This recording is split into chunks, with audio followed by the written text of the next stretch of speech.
Wow, yung pasiyan yung mamaya. Paglalo pa kayo mamaya.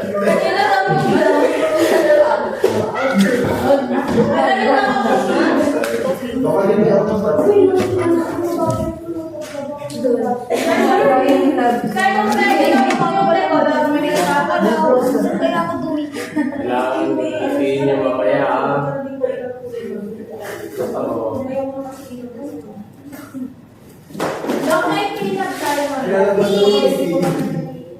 Ay, wala na. Kailangan may kaibigan niyo.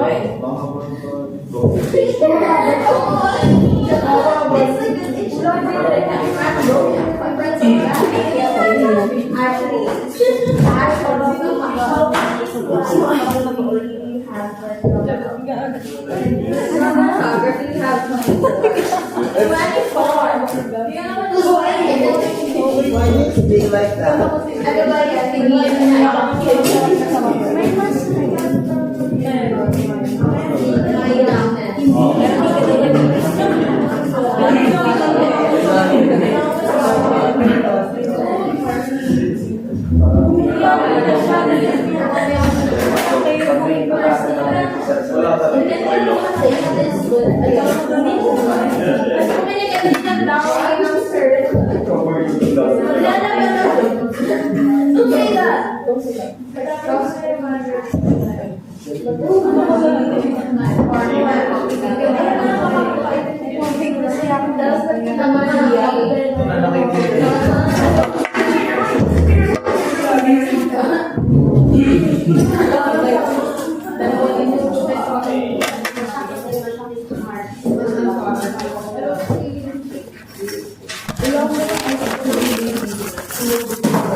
Alright, so let's start class. This is our last topic for the course, okay, which is chromatography. Okay, so what is chromatography? It's the modern method of separating components in a mixture. Okay, you have done a lot of classical method of separation. Okay, but it is macroscopy, meaning very large amount. No? Like for example, distillation or separation of liquids based on boiling points. Okay, solubility. Okay, separation of soluble and insoluble substances. Okay, you also have recrystallization. Okay, purification of solid by removing contaminants. Okay.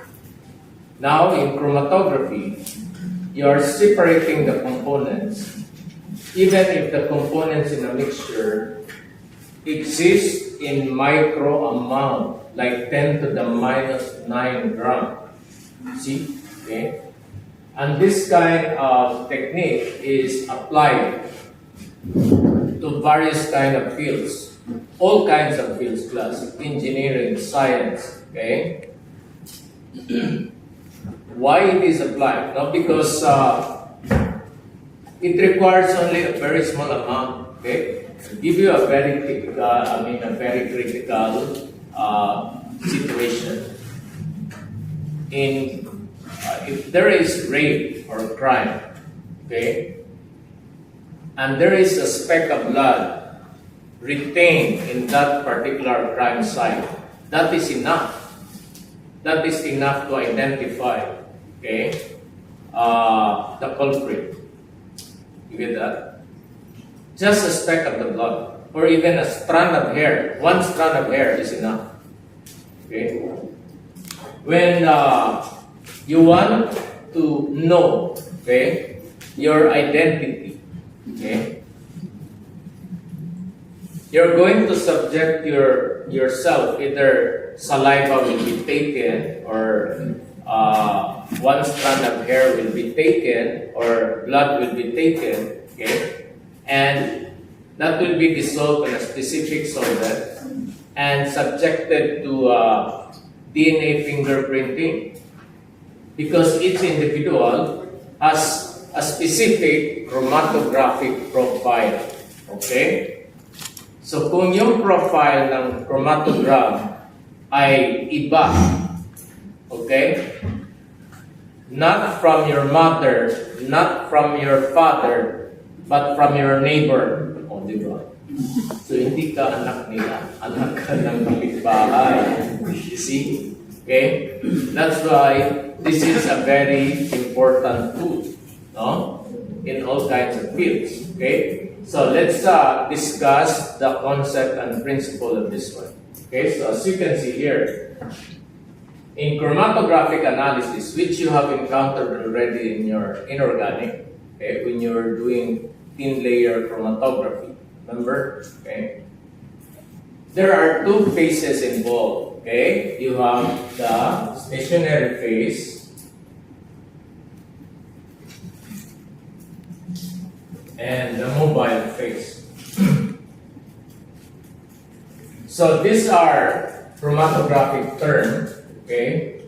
But the mobile phase is actually the solvent component, okay? And it is given a specific term, mobile, because that solvent should move, okay? So in other terms, it is used as, it is called eluent.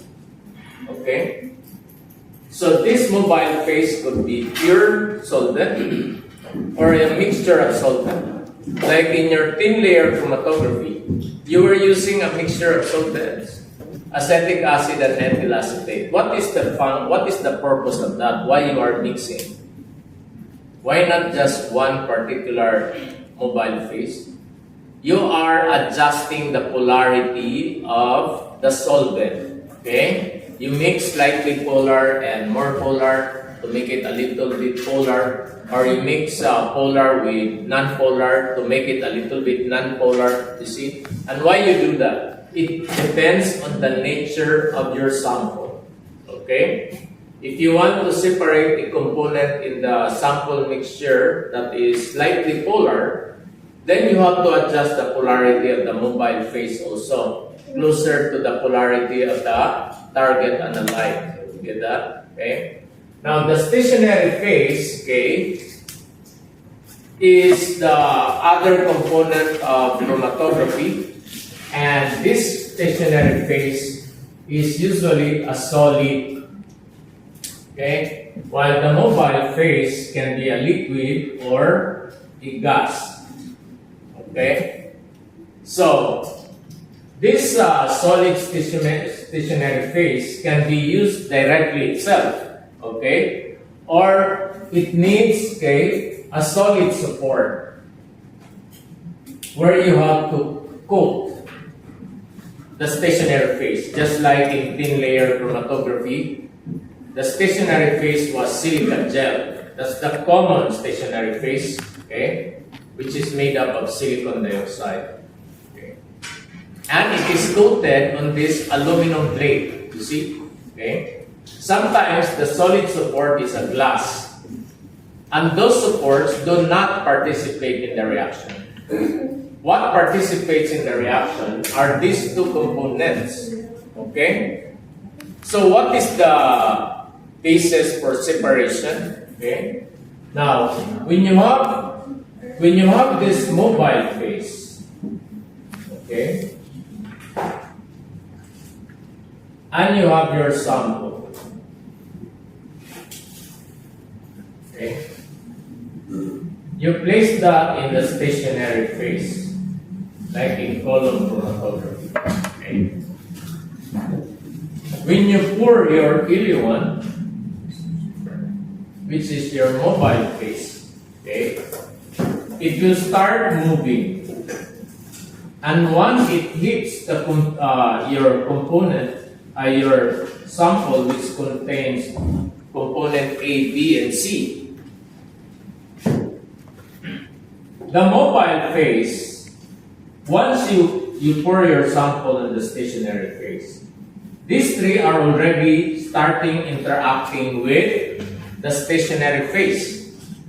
Okay? It could either be van der Waals interaction, like London forces, okay? Dipole-dipole interaction, electrostatic interaction. So those are physical interactions, intermolecular forces of attraction. Okay? Not purely chemical. Okay? So, there is already affinity of these three components on the stationary phase. But they are mixed together. They are still there on that spot. So they are not separated. Okay? So now the mobile phase, once it reaches that point, okay, the interaction of these three with the stationary phase changes. Because the mobile phase will also interact with the three components. So, mag-interact silang dalawa, mobile and stationary. So there will be a fight, no? Kung sino yung maglakas, manghatak.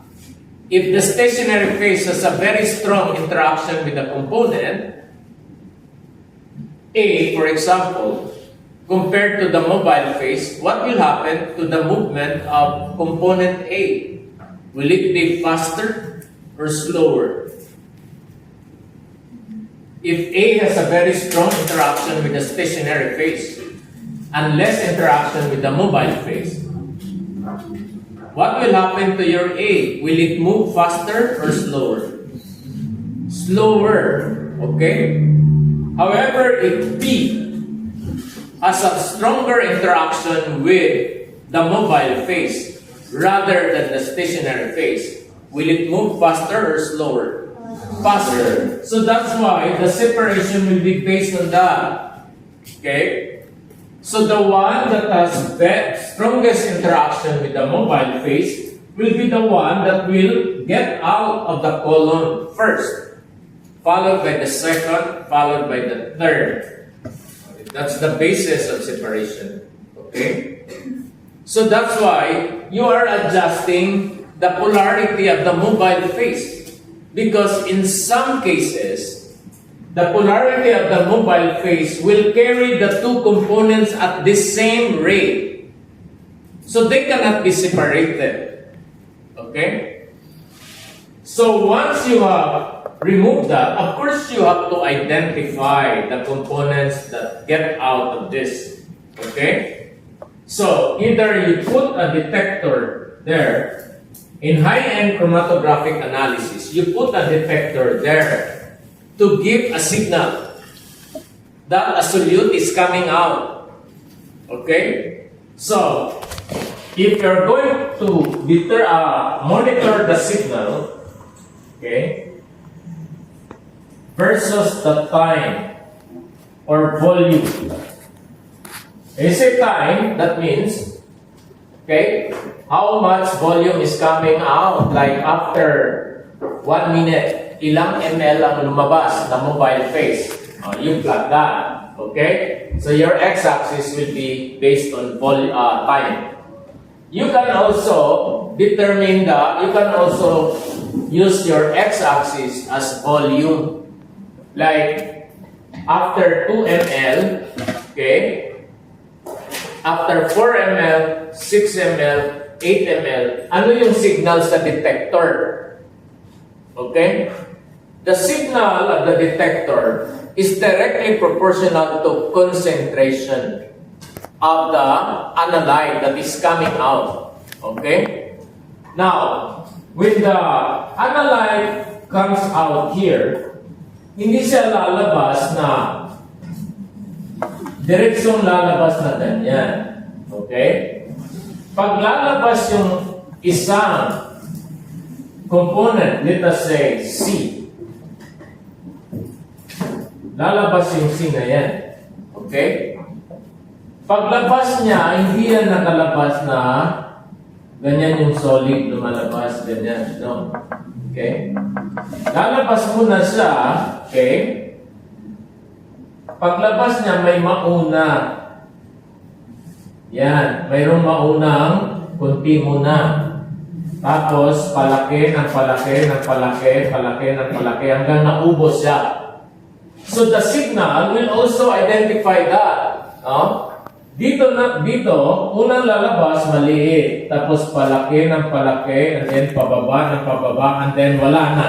See? So, you will have a peak like that. It goes at peak. Okay? So, if B will come out again, then we will have another small component coming out. Kung mataas yung concentration niya, then it is reflected in the area of the peak. The area under the peak indicates the concentration. The greater the area, the higher the concentration of that component in the sample. Okay? So if there are 3 components, expect 3 components also. If they are completely separated from each other. Okay? Sometimes, if you have not prepared your stationary phase properly, the peak will not be very sharp. It will be broader. There. And what will happen pag ganyan? The separation is not very good. They are overlapping with each other. Okay? So you call the resolution. Okay? If the resolution is not very good because the peaks are very broad, then you have a very poor separation. Okay? Because here, pag nagaganyan na, ibig sabihin, mayroong component sa separation mo na mixture pa rin ng B and C. Dito naman, mayroon kang A and B. You get that? Okay? So that's why if you want to separate that, you have to remove this one again. Okay? Because you have a receiver here. Test tube. 100 to 200 test tubes. Ganon kadaming class. Because the liquid that will come out here is just like in titration. Drop by drop by drop. Okay? So you have to have 100 to 200 test tubes to prepare. Okay? So, this component that is still in the mixture, you have to separate that again and make some adjustments so that the peak will become sharper. Okay? That's the goal. The peak should be very sharp. Okay? So, how is it done? Okay. 1. In the stationary phase, pag nagkaganyan yan, ibig sabihin, the compactness of the stationary phase. Yung stationary phase nyo, parang ano yan, parang start sa bahay, parang flour, parang asin, parang sugar, refined sugar. Ganon sila kaliit. Okay? So, kailangan i-compact mo yan. Kasi kung hindi siya compact, mayroong mga air sa loob. Just like in titration. Di ba? Pag may air bubbles, sira yung data nyo. So, ganun din. So, in actual laboratory setting, pinupukpok yung column. Yung column parang direct yan. Malaki lang. Parang graduated cylinder siya. Kalaki in diameter. At saka mahaba. Okay? Pinupukpok yan. Okay? Ng rubber tubing para maging compact. Okay? And that is one way of resolving that issue. Another one is the problem with your LU1, your mobile phase. Kaya sa nagkaganyan, yung polarity ng mobile phase mo ay hindi suited sa separation. So you have to adjust again.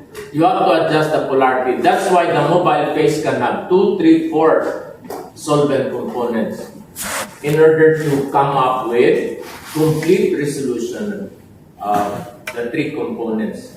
Okay? So here, when you did the TLC, okay, the stationary phase, as you can see, can be placed inside a cylindrical support, okay, like burette or graduated cylinder, okay. And when you do that, this kind of technique is what you call column chromatography. Okay? But if you're going to place your stationary phase in a plate, very thin plate, just like in your organic, you call this thin layer chromatography. Okay? In your biochemistry, again, you're going to use a solid support, which is rectangular, and that is paper. So you call the process paper chromatography. Okay? Why there are different techniques? Okay? Because it will depend on the nature of your sample. If you are separating proteins, like in biochemistry, the suited stationary phase is the paper, which is composed of what? Cellulosic material. Okay? But in organic chemistry, okay, where we separate cholesterol, okay, and other components if we separate cholesterol, caffeine, we separate caffeine, right? From energy drink, from tablet, okay? Then we use thin layer chromatography because that is suited for that separation, okay? So when you do this kind of separation, the technique is qualitative, okay? Why qualitative? Because you only want to identify, okay, whether that analyte is there. Like caffeine, is it in that diet Coke? Is it in analgesic? You don't quantitate. You just want to know whether that component is there. So we use micro amount, di ba? Spot lang, capillary tube. Ganyan lang, okay? And then, you observe the spot, and then you measure what? The retention. You call that retardation factor, no? In which you measure the distance traveled by the spot or solute over the distance traveled by the solvent. So, you compute that as A or B, no? Distance traveled by the solute divided by distance traveled by the solvent.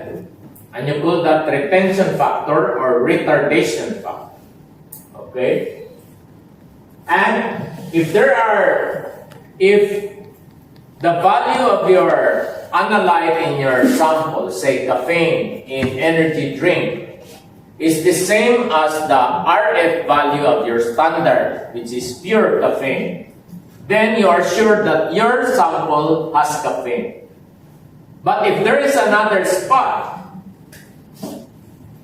but the RF of this is different from this, then that is not a caffeine. It is another component in your sample. You get that? Okay. That's why RF is one way of identifying. Kasi dapat yung standard mo na pure caffeine at saka yung sample mo na may caffeine, dapat pareho sila ng distance from the origin. Kasi kung hindi, then hindi yan caffeine. It's another component in your sample mixture. Okay? Now, if you want to isolate larger amount, so you are now quantitating it, no? Then you have to use the column. Kasi sa column, malalaki yung amount na pwedeng ilagay. Dito, 1 drop lang sa capillary tube. Okay? Pag marami nga, anong mangyari pag marami nilagay nyo? Nagtitail yung spot. Diba? Hindi siya spherical. Okay? Pero dito, marami ka ng mobile phase ilagay, no? You can pour your mobile phase drop by drop like 500 ml, okay? And you can have several grams of that, no? Like kung gusto mo talagang i-separate yung caffeine sa coffee, okay? Then you put a lot of coffee and then you have the eluent that will separate the pure caffeine from coffee. Yun yung process ng what you call decaffeinated na mga coffee. Ibig sabihin, tinanggal yung caffeine by column chromatography using appropriate solvent. Nakuha nyo? Okay? Now, who started this kind of technique? It's a German scientist, no? You have Zwick. Okay? So siya yung mag-start. That's why it's called Kron. What do you mean by Kron? Colors. Okay?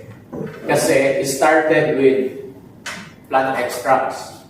Okay? Pag nilagay yung plant extract, tinabad niya sa alcohol, nakikita niya mag-iba-iba yung kulay sa column. Maraming colors, parang rainbow. Okay? Like for example, kung titingnan niyo yung ink ng ballpen yung blue. Pag ilagay nyo, i-column chromatography yan. Ang daming colors yan. Iba-ibang components kasi yung ink. You get that? Okay? So, these are different tools, no? Now, chromatography can be classified because there are different types of chromatography class, okay? As you can see later. We can classify them, one, based on the mobile phase, or based on the stationary phase. These are the two common ones.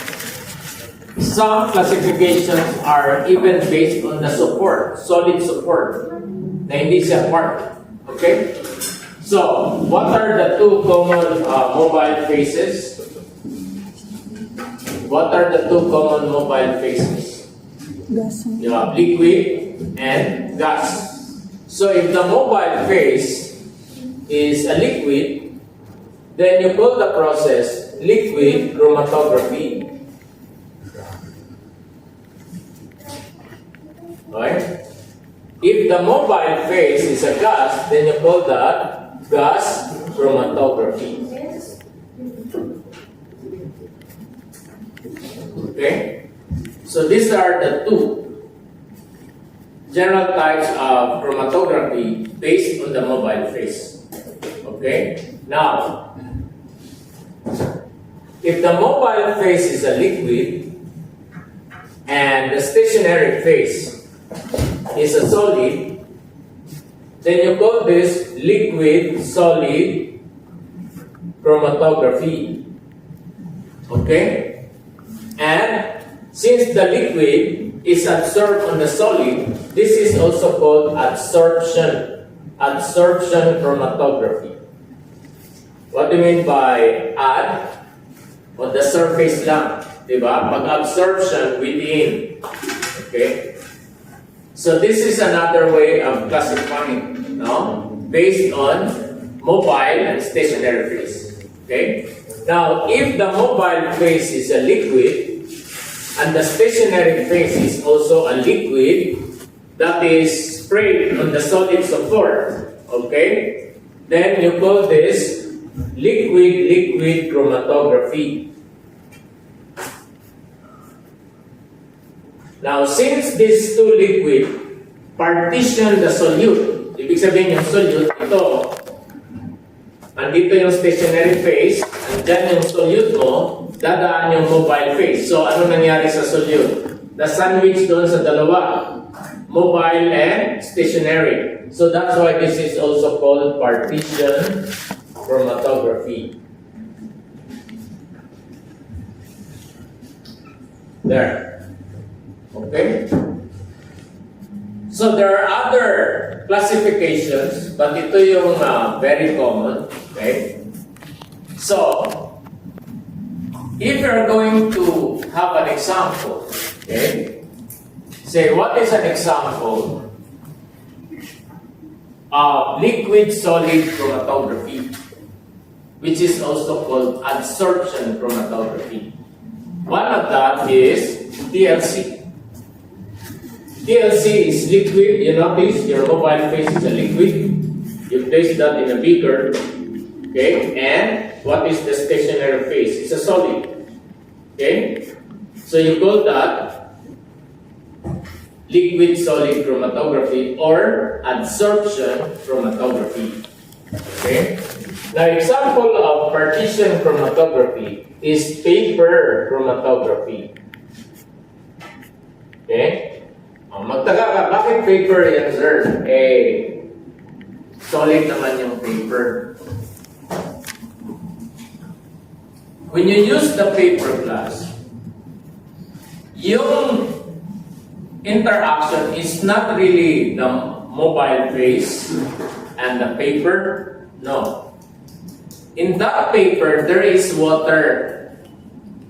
So the water is interacting with the paper through hydrogen bonding. Kaya, pagdaan ng mobile phase mo, yung solute mo is really sandwiched between liquid mobile phase and the liquid water that is hydrogen bonded to the cellulosic paper.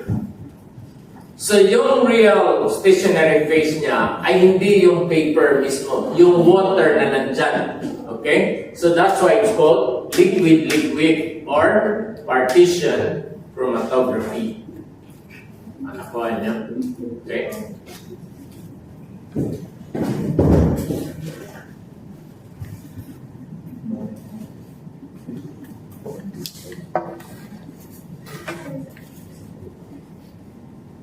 So the application of this chromatographic technique, as what I've said, will depend on the nature of your sample. Okay? Like thin layer is usually used to separate organic components, right? Paper is used to separate biochemical components, no? Like carbohydrates, lipids, proteins in particular. Okay?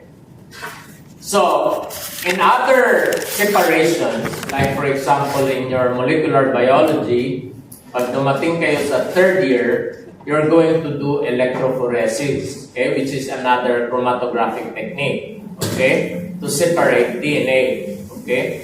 So here, one that is very common, okay, is you have, of course, you have the column chromatography, okay.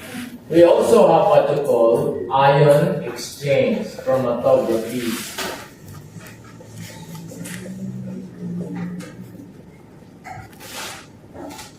Okay? So, yung ion exchange chromatography, nandyan ba sa lab manual niyo? Okay, check na kung mayroong ion exchange.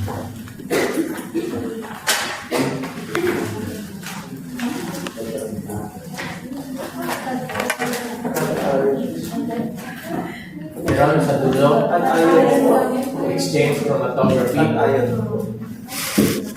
Sa dulo.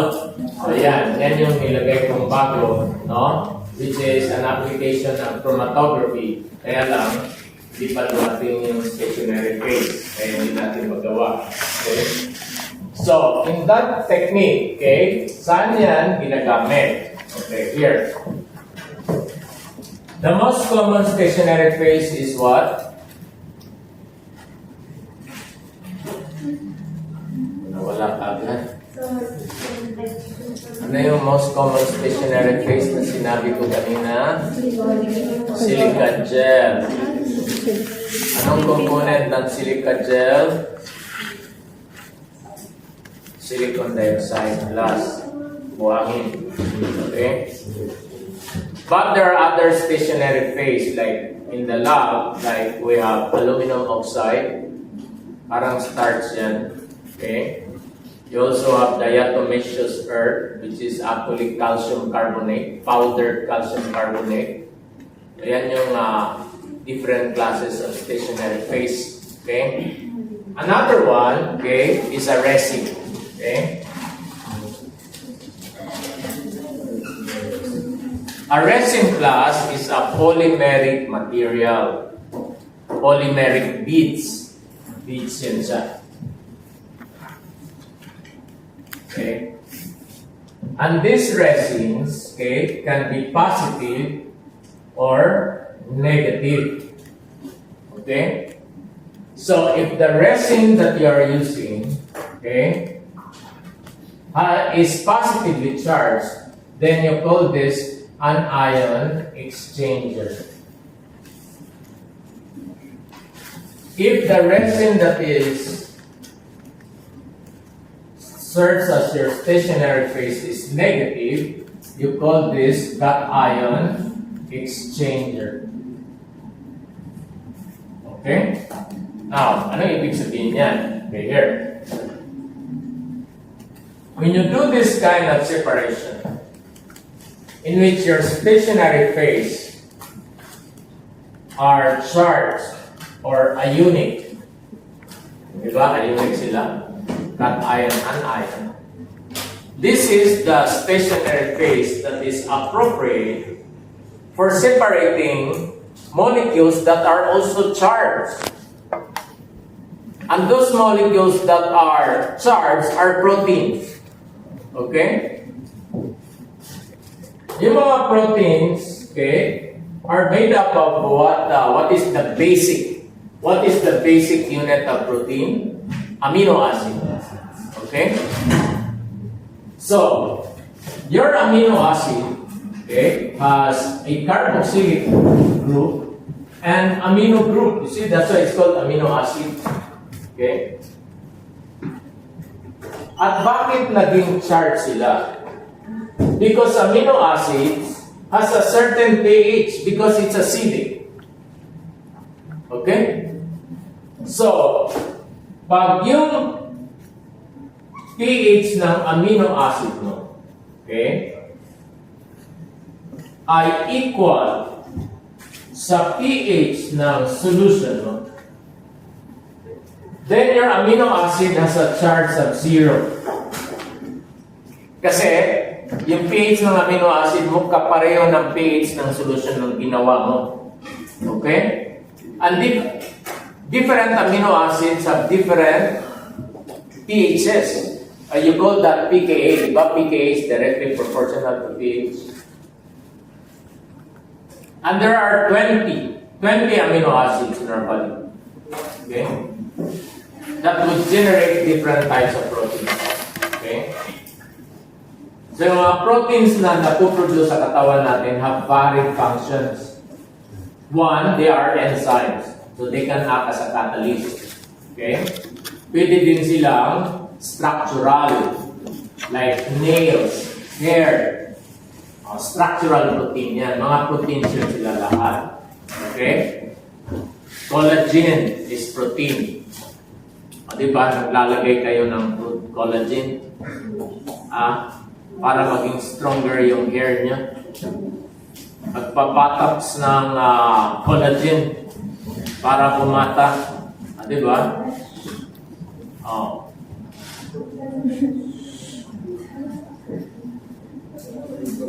Collagen, okay, is very stable. It's a kind of protein that cannot easily be digested.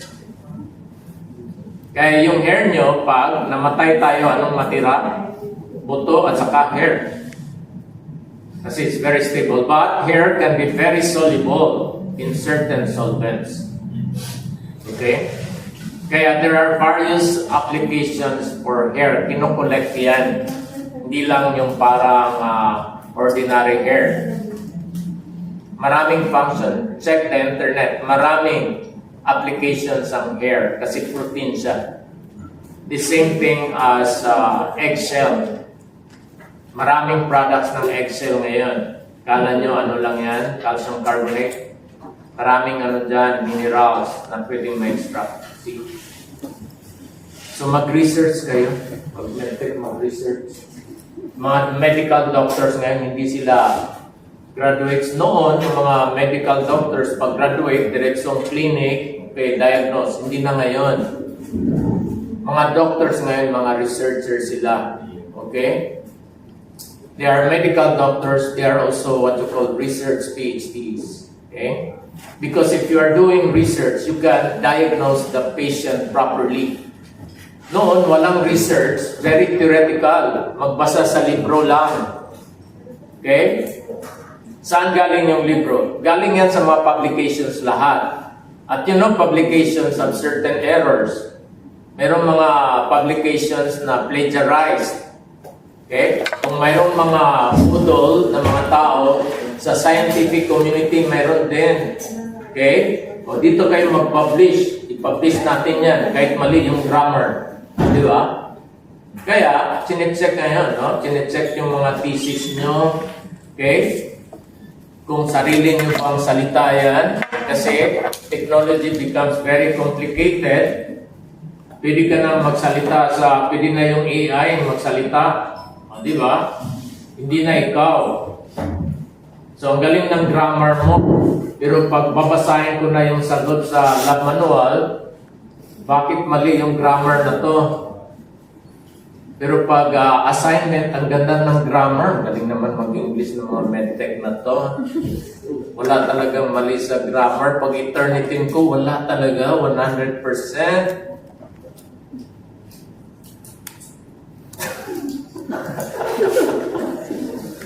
Okay, see? Technology becomes more complicated. So, there will be a time class na papalitan na yung tao. Kasi yung tao yung magiging, bobo. O, di ba? Wala ka nang ginagawa eh. Yung robot na yung gagawa. So, ikaw na yung tanga. Talaga. Wala ka na talagang silbi sa society. Nakita niyo yung mga futuristic na movie, pwedeng mangyari yan. Noon, futuristic lang siya, pero nangyayari na. O, diba? Yung Matrix. Futuristic lang yung Matrix noon. Eh ngayon, pwede ka na maglaro eh. Lagay mo lang yung You see? Noon, Matrix lang. Ngayon talaga, nangyayari na sa Renante. Kaya mabubuo ka na. Talaga. So here. So pag equal yan, yung amino acid mo, walang positive or negative. Okay? Now what will happen kung yung pH ng solution ay basic? Pag pH ng solution basic, mag-react siya sa acid. Kasi acid din. So anong mangyari na sa amino acid mo? Negatively charged na siya. Okay? Pag yung solution mo ay acidic, anong mangyari? Mag-react siya sa base. Kasi amine is a base. So, anong mangyari? Ito yung ma-positive. Hindi ito. So, anong mangyari sa amino acid mo? Positively charged. Cationic. Under basic, anionic. Pag pareho yung pH, 0. See? So, if you have a mixture of proteins, okay, say proteins A, B, and C, okay, and then you subject that to column chromatography, okay. You put your sample here, protein A, B, and C, okay. And one of these has a charge of 0. Another one has a pH or pK of 5. And another one has a pK of 9. Okay? So, gumawa ka ng mobile phase. Okay? Iluwat. Yung iluwat mo is usually buffered. Bakit buffered? Kasi na-adjust mo yung pH. Okay? So, let us say yung buffer na nilagay mo has a pH of 5. Okay? You want to separate these 3 proteins. Okay? Now, ang nilagay mong stationary phase ay anion exchanger. Pag anion exchanger, yung mga beads mo dyan ay positive. Diba? Anion exchanger, positive. Bakit ang tawag ng resin anion exchanger? Kasi i-exchange niya yung mga anionic na component sa mixture. Okay? Siya mismo, yung stationary phase, positive. Pag cation exchanger naman, i-exchange niya yung mga cation. So yung stationary phase naman, negative. Kuha niyo? Okay? So, let's say you're using an anion exchanger. Okay? You put your sample ABC with a pKa of 0, 5, and 9. Your AU1 is a buffer with a pH of 5. So, pag dumaan yan sa sample mo ABC, alin sa tatlo ang pinakamabagal? Ano? Alin sa tatlo ang pinakamabagal? A, B, or C?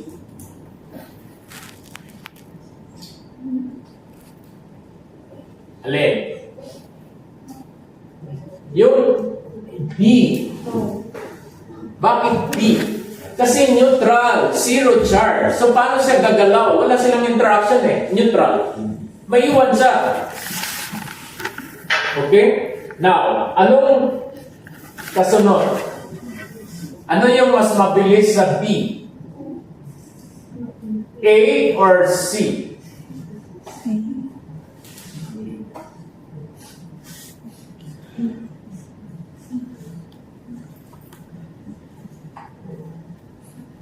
Dali. Ay, teka.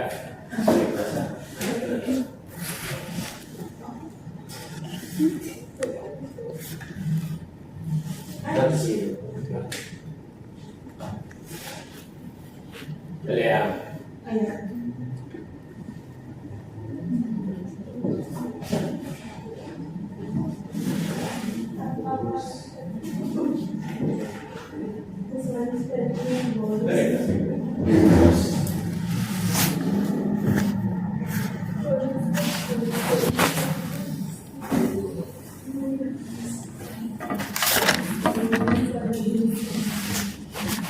Wala lang. There you go. Pag i-pour mo yung buffer na page 5, okay?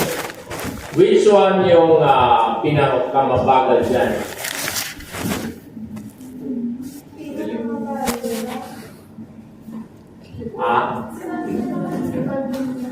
Which one yung pinakamabagal?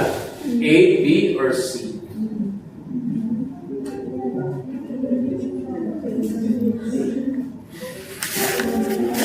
Alin? B. Right? Next. Anong kasunod? Yung dalawa, hindi sila kapareho ng page ng buffer. So, ang page ng buffer 5, ang page ng A ay 1. Which one is more acidic? 1. So, that one will act as a base. Kasi higher yung pH niya. Nakuha niya. Okay? So, ano mangyari sa A mo? Positively charged? Negatively charged?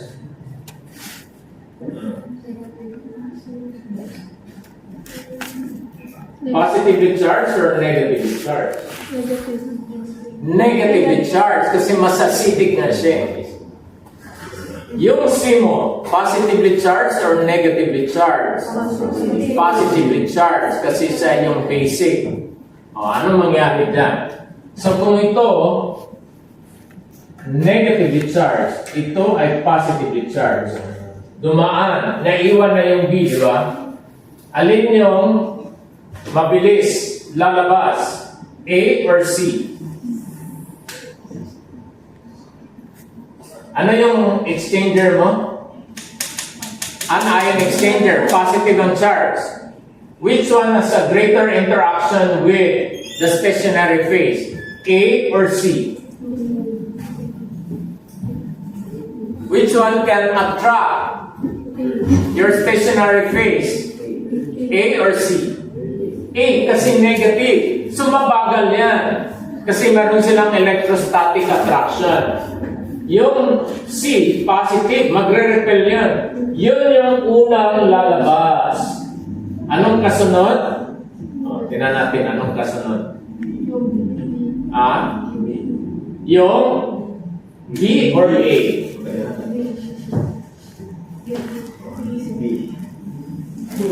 Yung B ang kasunod. Kasi walang attraction talaga.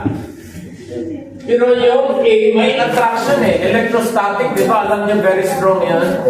So, paglabas nila dito, okay, sa column, meron kayong makitang tatlong peaks.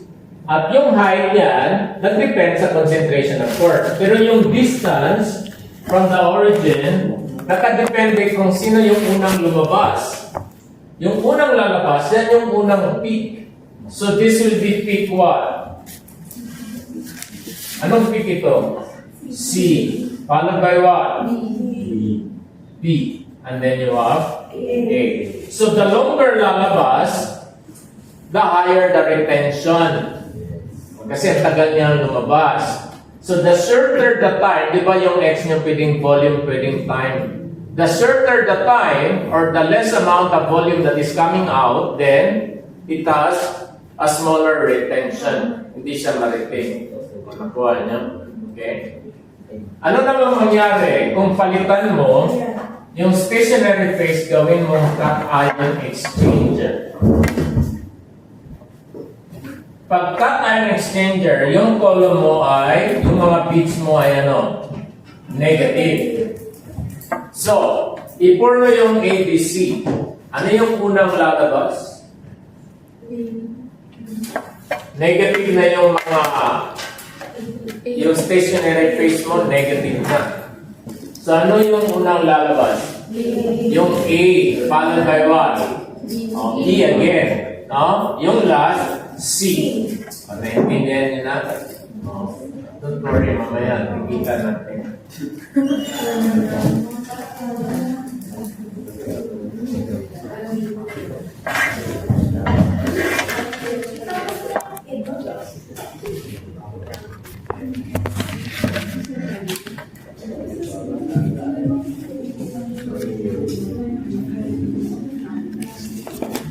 Okay, another type of chromatographic technique aside from ion exchange chromatography class is what you call gel permeation.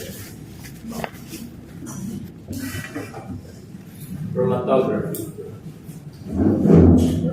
So from the name itself, the stationary phase is a gel. Okay, like for example, nata de coco. It's a gel, right?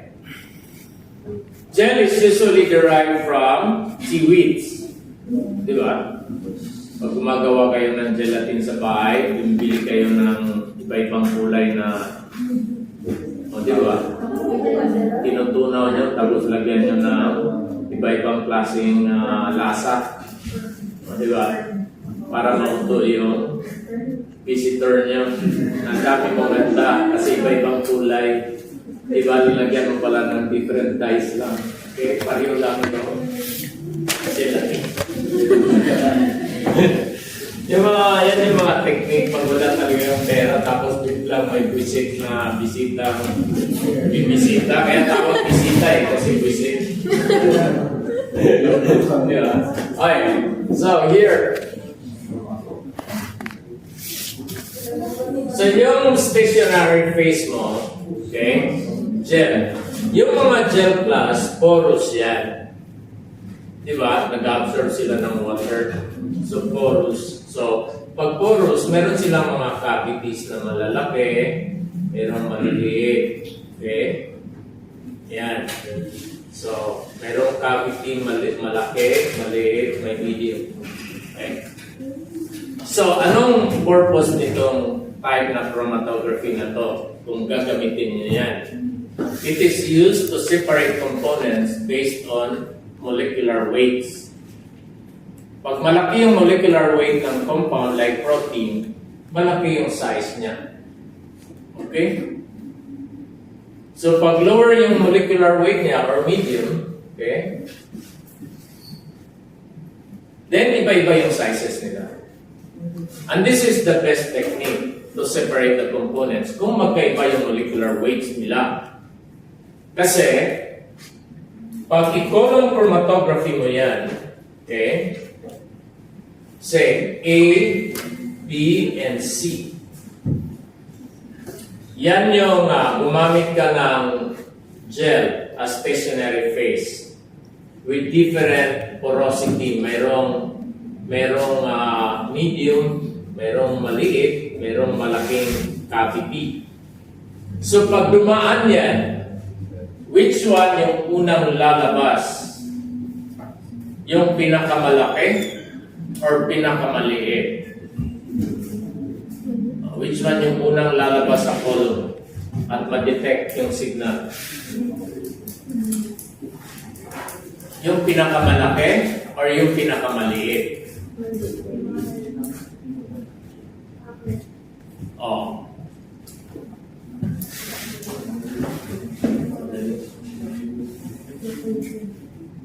Wala niya? Okay, sige. Ganito na lang. Kasi hindi nakuha na itong ano na.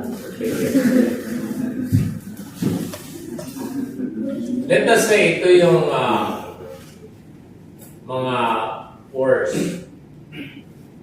sa gelatin.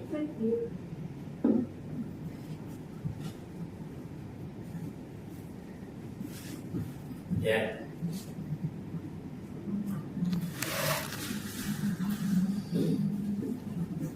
Yan yung mga molecular weights ng tatlong components mo na i-separate mo. Tatlong molecular weights ng protein or carbohydrate. Which one yung unang lalabas? A, B, or C? C. Yung A. Bakit yung A? Hindi siya makapasok doon sa pores niya, laki niya. So siya yung unang lalabas. Sino yung mas stuck dyan sa mga pores na yan? Yung maliliit. Papasok siya doon eh. So hindi siya makamove ka agad. You get that? Okay?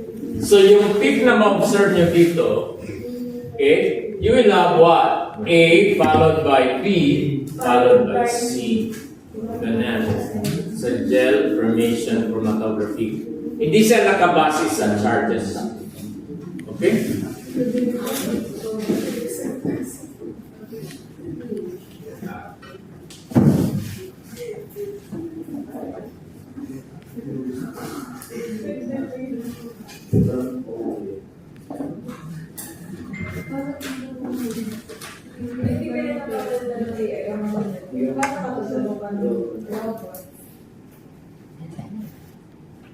Hindi kaya ng Pilipinas, hindi na kami ito. Ang dal-dal lang. Siguro pinagli ka sa point ng manok. Nakita mo yung manok, yung point pag nang-itlog, tapos lumabas ng itlog, ganun yung point, di ba? Pailabas niya, para siya may almoranas. Tapos maglabas na yun. Alas, no? Nakita ni Alas sa bungero kasi ito eh.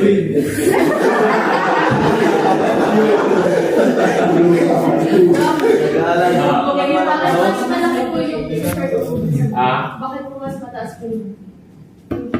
Yung ibig sabihin marami siya. Kasi yung area ng peak is concentration ng component eh. Okay? Yung distance, yun yung retention. Pero yung area, ibig sabihin sa mixture, siya yung pinakamarami na component. Okay, now let's go to affinity. Okay? Chromatography. Pag sinabing affinity, very specific yan class, no? Your stationary phase is highly specialized, okay? Because it is highly specialized because you are bonding a specific stationary phase. Ibig sabihin, may support ka, may support ka, column. Tapos yung inside that, meron ka pang stationary phase. And then, nag-attach ka ng specific substance that will interact only with your target analyte. Okay? For example, in the mixture of sugar, you want to separate glucose. Okay? Kasi very critical yan, di ba? Sa diabetes. So you want to separate that from other components. Okay? Na nasa blood. So ang gagawin, you have to attach a substance that will only attract to the glucose and not to the other sugar, because there's a lot of sugars. There's different kinds of sugars. Okay? Monosaccharides, disaccharides, polysaccharides. Okay? So, wala pa kasi kayong biochemistry. Now, in biochemistry, okay, one process of degrading the glucose is what you call glycolysis, right? Which converts the glucose to pyruvate, generating ATP. Okay? Pero yung ATP na naproduce sa glycolysis, maliit lang plus. Okay? 1 mole of glucose will only produce 2 ATPs. The rest are reducing enzyme NADH. So, kailangan papasok siya sa next oxidation process. Yung glycolysis kasi, it's a catabolic process of sugar which happens in the cytoplasm lang ng cell. So that's why minimal yung ATP na produce. Dalawa lang. Okay? So to produce more ATP, yung mga na-reduce na mga enzymes, NADH, kailangan papasok sa powerhouse ng cell. Ano yung powerhouse of the cell? Mitochondria. No? So doon na yung ultimate na oxidation. Okay? Kasi production of ATP means oxidation process.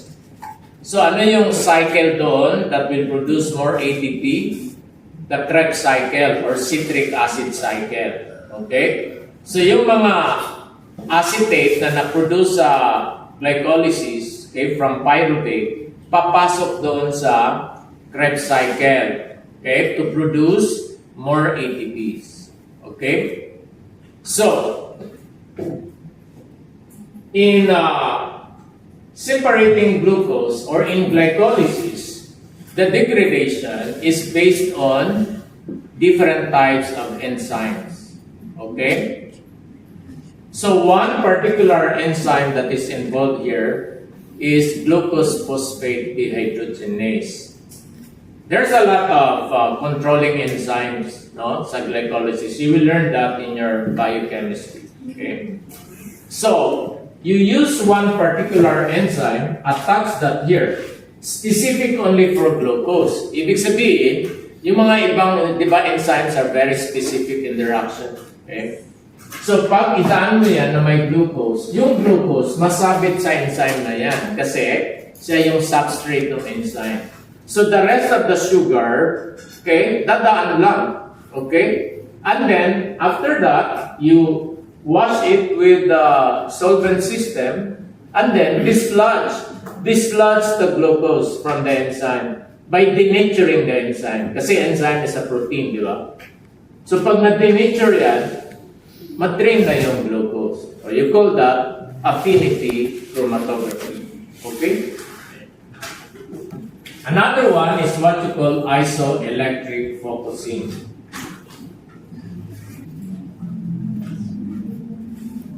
So, ano itong isoelectric focusing? Okay, so dito, para siyang plate, like electrophoresis nyo. Okay? So, sa gel electrophoresis, gagawa ka ng gel, parang nata di coco. Okay?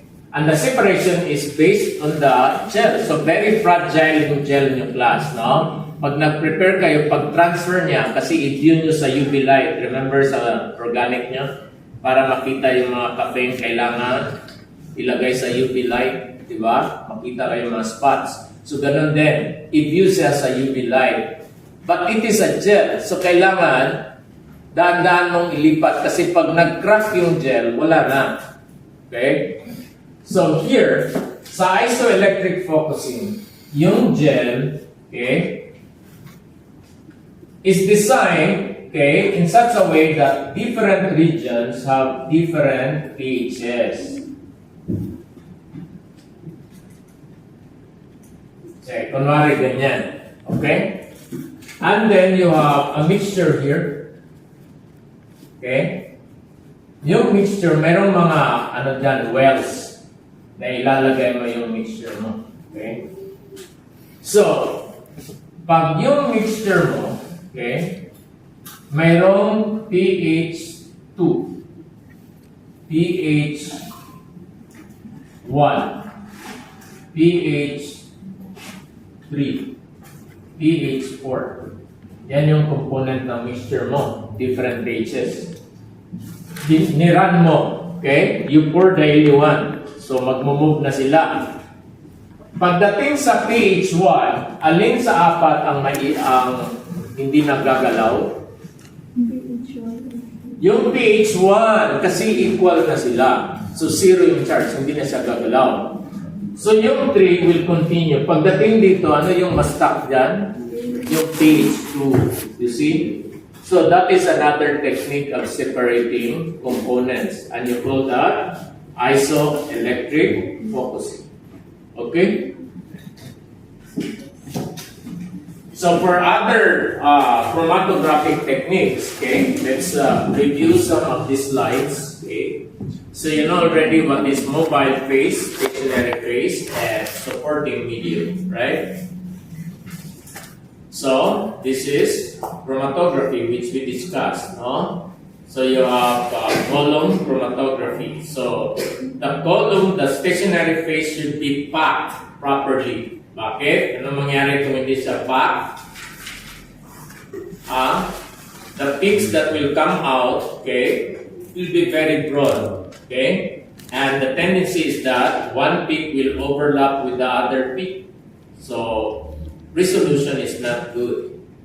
Okay? Dito, maganda kasi malalayo yung dalawa. Di ba? So, here are other classifications. As what I've said, there are two types of chromatography based on the mobile phase, liquid and gas. So, yung gas nyo, pwede siyang, the gas should not react with the sample. For example, nitrogen, pwede siyang mobile gas. Argon, pwede siyang mobile gas. Okay? So, if the stationary phase is liquid, then you call that partition. Di ba? Partition chromatography. Okay? Now, kung yung stationary phase naman ay solid, then you call that adsorption chromatography. Ganyan, no? So, ion exchange is one type, no? So, here, kailangan charge yung stationary phase mo, which could be cation exchanger or anionic exchanger. Okay? So, if you use a cation exchanger, which one will easily come out from the column? Positive, negative, or zero? If you use cation exchanger, which one will come out?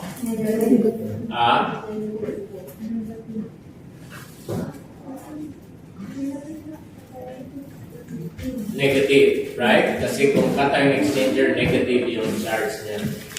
Pag anionic exchanger, positive. So, primary division, gas and liquid chromatography. Okay? So, in gas chromatography, this is the blown up schematic diagram. So, you have the tank. Wala pa kasi tayong gas chromatography. Okay? So, this is very important, especially if you are separating volatile components. You can apply your gas chromatography pag yung sample na i-separate mo, volatile, like you want to separate. In one of the thesis sa students, sa taas, gusto nila mag-separate ng lipids.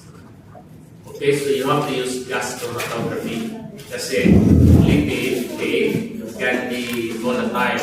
Ester kasi yung liquid, okay? Kaya lang, wala naman tayo. So, they have to source it out from other laboratories na mayroong gas chromatographic instrument. Okay? So, ano ba yung nandyan? Meron siyang carrier gas. Like, for example, acetic, yung mga tangke ng gas. Okay? So, ang laman lang, nitrogen gas yan. Okay? Tapos, dadaan siya sa column. Yung column yung parang kasing, yung diameter niya parang wire. Ganun sa kalindi yung malalaking column. Okay? So, parang wire lang siya na kinukoil yan siya kasi the column could be 2 to 3 meters high. So, paano mo ilagay sa maliit na container? So, kinukoil yan sa loob. And then it is heated at specific temperature to activate the stationary phase inside. Okay? And then, yung components mo is run together with your gas. So, pagdaan ng gas, yung volatile mixture mo, kasama doon, dadaan sila sa column. Okay? And then, sa dulo, mayroong detector to detect mga signals, no? What are the components that will come out, no? So, retardation factor is identified, no? You also have to run your standard para makita mo kung pareho sila ng retention factor, ito yan. Okay? So, sa liquid chromatography naman, di ba maraming klase, yan, discuss ko na. Affinity, formation, or size exclusion, you also call that, okay?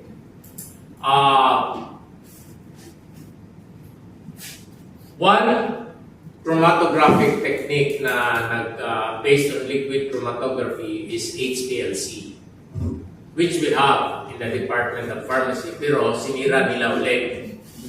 Diba? Dalawa na yung sinira nila. Yan, 1 million yan.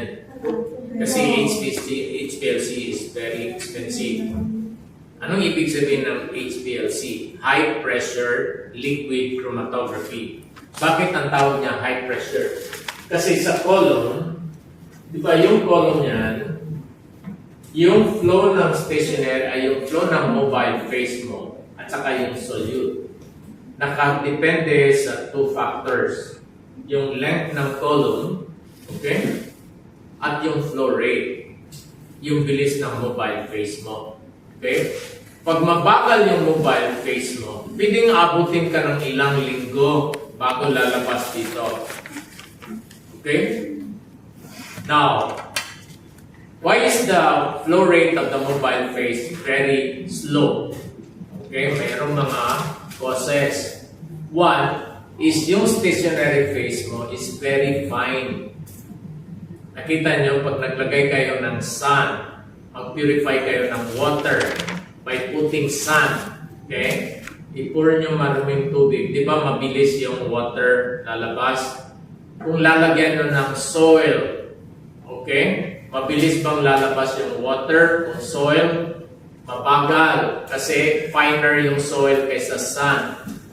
So pag ang ilagay nyo dyan, starts, o mas lalong babagal yung tubig, hindi na talaga makadaan, you see? So, but the finer the stationary phase class, the greater the resolution. Yan yung problema. Okay?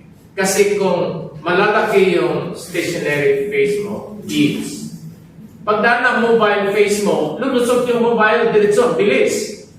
Hindi nakamove yung solute. Kasi, ang daming pa na daanan ng tubig. Pero kung finer yung beads mo, hindi makadaan kagad yung mobile phase. So, madala talaga na yung solute. Ang problema, mabagal. Abutin ka ng ilang linggo. Okay? Pero maganda yung resolution. Pero kung malalaki naman yung size ng stationary phase mo, ang bilis, pero wala namang nadala, hindi na-resolve.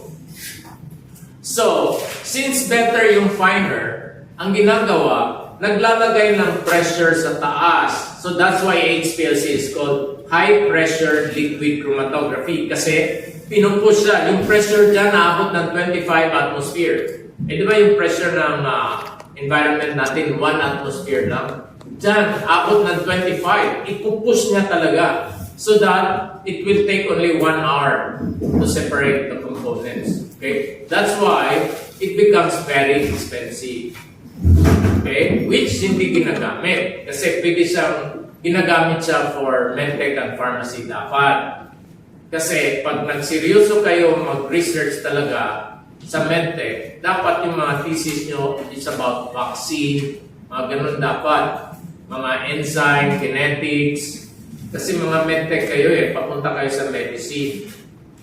So dapat mag-isolate kayo ng mga proteins, okay? And then test for its property, ganun. Pero kailangan kasi yan ng HPLC, which hindi nagamit. Okay? Kasi hindi nila alam gamitin. Pinababa ko sa second floor. Mataas yung pride, ayaw ibaba. Hindi na nagamit. Pati medtech hindi na nagagamit. So, babayad ka ngayon doon sa labas. Babayad kayo sa labas. Per sample ang bayad. Okay? Kung 3 trials yan. For one concentration. 3 trials kasi kailangan triplicate. Ang bayad ng Lasal is per sample. Okay? So, abot ng 2,000 per sample. Kung gumawa ka ng calibration curve, ilan yun? 5 data points yun. 3 trials each. Okay? Kasi titingnan mo yung precision. 5 times 3, 15 times 2,000. See? Kaya, ayaw nyo mag-experiment na. Gusto nyo lang pumunta sa Taiwan, Japan, or Quezon. Kasi mahirap mag-wet experiment. Pero, enjoyable. And ubos pera na magulang mo talaga. Pero masaya pag ganun pag-graduate. Enough. Okay, so here. So, pwede din sa mga supporting material, no? So, sa gas chromatography, pwede yung buong column, ipapack mo ng stationary. So, yan yung pack column. Pwede din yung support mo na parang wire, ikukot mo lang yung stationary sa gilid. So, halos siya para yung gas, yung mobile phase, dadaan sa gitna. Tapos, yung stationary mo, nakadikit lang doon sa wall ng tubing. Kaya, you call that wall coated. Okay? Stationary phase. Ito, alam nyo na yan. You'll see it. Okay, so here, these are on the mathematical aspect no? Paano pinocompute yung concentration, okay? Yung mga retention. So here, ang tawag nito yung retention of void time. Ito naman yung retention time or retardation factor. Yan talaga yung totoong solute. Pero bakit may unang lalabas at bakit ang tawag niya void time?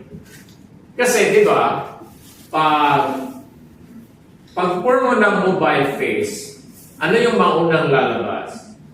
Solute or yung mobile phase mo? Pag pour mo sa column, ano yung unang lalabas kaagad? Solute or mobile phase? Which one yung mabilis lalabas? Mobile phase or yung solute mo? Yung solute mo solid, sumabagal yun. Yung mobile phase mo liquid, so una siyang lalabas. Okay, and then, later on, lalabas na. Kaya yan, lalabas na yung totoong solute mo. Kaya ano itong unang peak? Yan yung signal due to the mobile phase. Paglabas niya, ma-detect ng signal yun Pero hindi siya malaking peak kasi wala dyan yung solute Water lang yan. Or mobile phase mo lang yan. So you call that void time. Para siyang block control class. Okay? Kaya pag nag-determine ka ng distance, okay, from the center doon sa peak ng solute mo, hanggang doon sa i-minus mo, hindi doon sa zero, dito, hindi dito. Dito mag-start. Dito yung start. Kasi ito yung void time mo. Meaning yan yung parang zero. Hindi dito. You get that? So kung gas naman, mayroon talagang void time. Okay? Pag volume naman, ang i-monitor mo instead of time, then you call that void volume. So meron pa rin peak. Yung unang peak, hindi yan solute kagad. That is the peak detected by the detector due to the mobile phase. Okay. I think that's more on mathematical. Okay? Hindi ko kayo bigyan ng mathematical baka malulula na kayo. Okay, so I'll end my lecture in that part. Okay, so here, you have 5 topics in the final exam. Okay? You have metrimetry, gravimetry, electrochemistry, spectroscopy, and chromatography. Di ba? Fiesta talaga. Now, since yung final exam nyo ay Saturday, 2 to 5, you have 70 items, multiple choice. Okay? Yung chromatography, kasi last part natin, so ibig sabihin hindi na kayo masyadong makapag-aral ng todo niyan. So I give only like 3 to 4 questions in this part. Okay? So yung mga heavy questions nasa spectroscopy, electrochemistry, gravimetry, and lighting. Okay? So get 1/4 sheet of paper.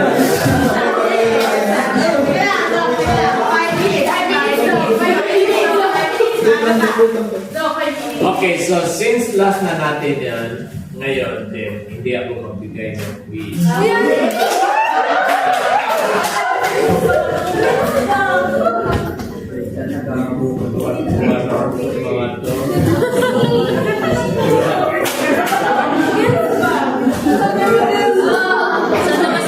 Di ba, pag nag-quiz ako, seryoso mag-take down notes. Oh, di ba? Take down notes, hindi ako mag-quiz. Pag hindi mag-take down notes,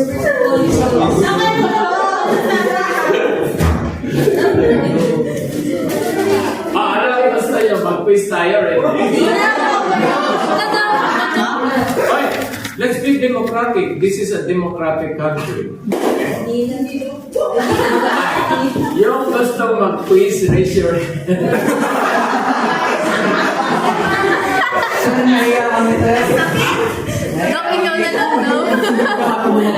Okay, sige, wala kang quiz.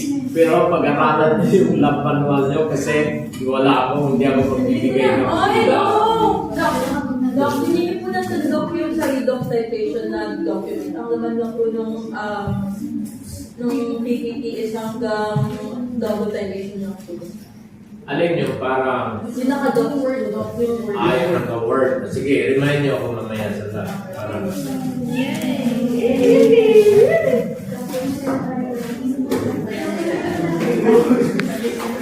Ay na, so let's go na. Tapos na.